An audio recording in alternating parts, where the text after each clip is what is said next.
በስመ አብ ወወልድ ወመንፈስ ቅዱስ አሃዱ አምላክ አሜን።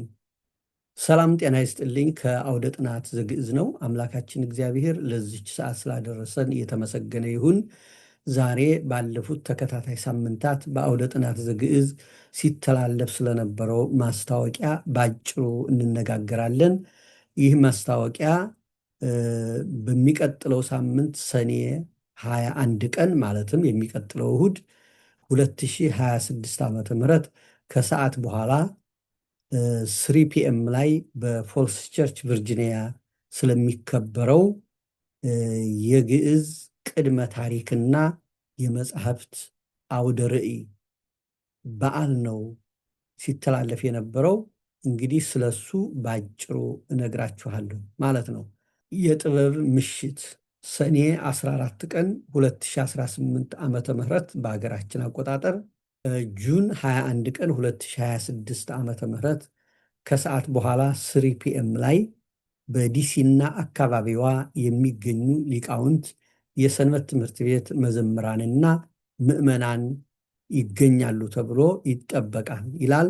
እንግዲህ እንደምታዩት በዚህ ላይ በስዕሉ ላይ የምታዩቸው ሊቃውንት በተለያዩ አርእስት ትምህርት ይሰጡናል ማለት ነው። ስለ በዓሉ በሰፊው ነግራችኋለሁ። አዲስና ልዩ መንፈሳዊና ማህበራዊ ዝግጅት፣ የግዕዝ ቋንቋ ቅድመ ታሪክ፣ የመጽሐፍት አውደ ርዕይና የመጽሐፍት ምርቃት እንዲሁም የደራሲ ፊርማ ይላል። የታሪክ፣ የሕግና የሥርዓት፣ የግጥም፣ የግዕዝ ቋንቋ ጥናት፣ የመጽሐፍ ቅዱስ ጥናት እና በማህበራዊ ሕይወት ዙሪያ የተጻፉ መጽሐፍት በዚህ ዕለት ይገኛሉ።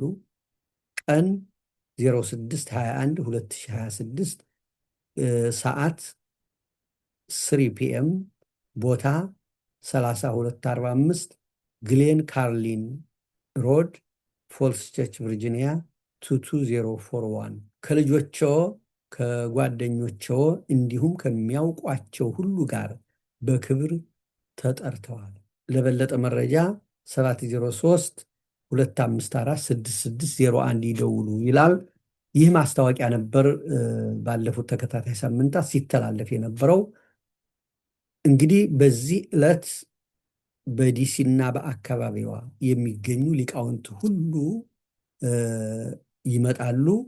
በተለያየ ርዕስ ለአጭር ሰዓታት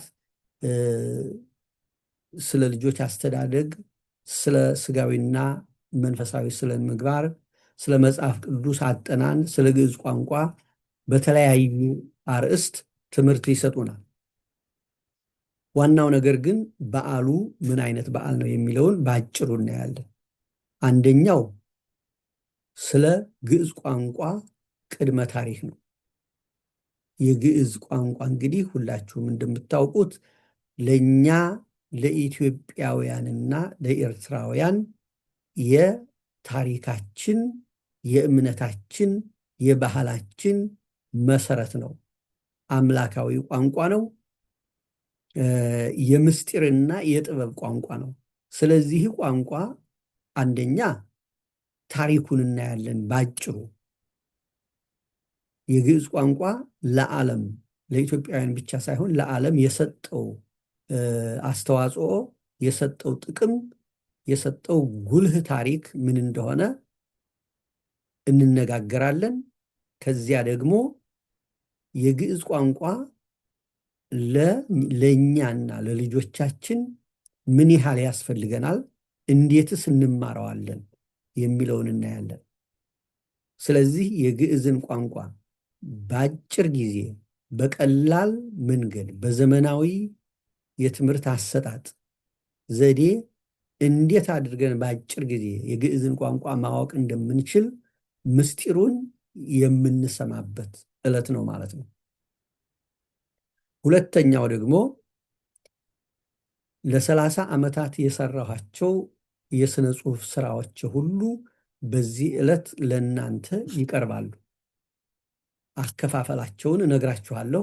የግዕዝ ቋንቋ የጥናት መጻሕፍት፣ የመጽሐፍ ቅዱስ ጥናት መጻሕፍት ለአዋቂዎችና ለሕፃናት የሥነ ምግባር የሥጋዊና የመንፈሳዊ ሥነ ምግባር መጻሕፍት፣ የግጥም መጻሕፍት፣ የሰምና ወርቅ የህብር ግጥም መጻሕፍት በአማርኛና በእንግሊዝኛ፣ የቤተ ክርስቲያን የሕግ መጻሕፍት፣ የመናፍቃን ምላሽ፣ በአጠቃላይ በሥጋዊ ሕይወት በመንፈሳዊ ሕይወት ሁሉ የምንመራባቸው መጻሕፍት ናቸው።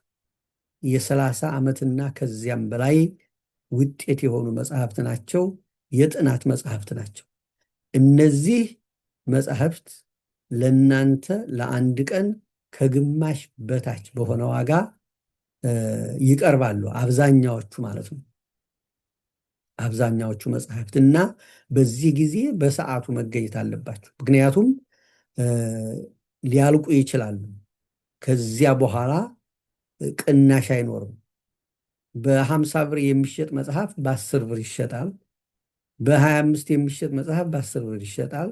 በጣም በጣም ልታልፉት ማለትም ሊያልፋችሁ ሊያመልጣችሁ የማይገባ እድል ነው። ስለዚህ በዚህ ቀን የሚቀርቡት 2 አበይት ነጥቦች የግዕዝ ቋንቋ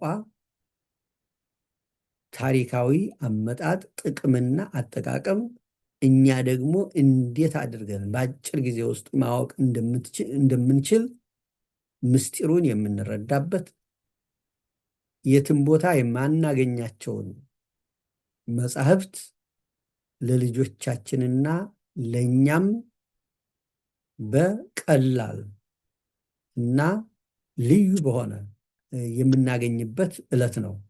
ከሁሉም በላይ በዲሲና አካባቢዋ የሚገኙ አባቶች ሊቃውንት በተለያየ ርዕስ የተለያየ ትምህርት ለሕፃናትም ለአዋቂዎችም በዚህ ዕለት ይሰጣሉ። በዚህ ዕለት ተገኝታችሁ የዚህ ሁሉ መንፈሳዊና ሥጋዊ በረከት ተካፋዮች እንድትሆኑ በእግዚአብሔር ስም ጥሪዬን አስተላልፋለሁ። በዚህ ዕለት መገኘት ያለባችሁ ጥሪው የደረሳችሁ ብቻ ሳትሆኑ ጥሪው የደረሳችሁ ሰዎች ላልደረሳቸው በማስተላለፍ የምታውቋቸውን ጓደኞቻችሁን፣ ቤተሰቦቻችሁን፣ ወዳጆቻችሁን ሁሉ ይዛችሁ መምጣት ትችላላችሁ። ሁላችሁም ተጋብዛችኋል። ሁላችሁም ተጠርታችኋል። እግዚአብሔር አምላካችን ለዚያ ቀን በሰላምና በጤና ያድርሰን። ሁላችሁም እንዳትቀሩ ቀኑን አስታውሱ። ሰኔ 21 ቀን 2026 ዓመተ ምህረት ከሰዓት በኋላ 3 ፒኤም ላይ የሚቀጥለው እሁድ ማለት ነው፣ በነገ ሳምንት በሰዓቱ ተገኙ። ለመማር ደግሞ ተዘጋጅታችሁ ቅረቡ። እግዚአብሔር አምላክ ከሁላችን ጋር ይሁን። መልካም ጊዜ ከአውደ ጥናት ዘግዕዝ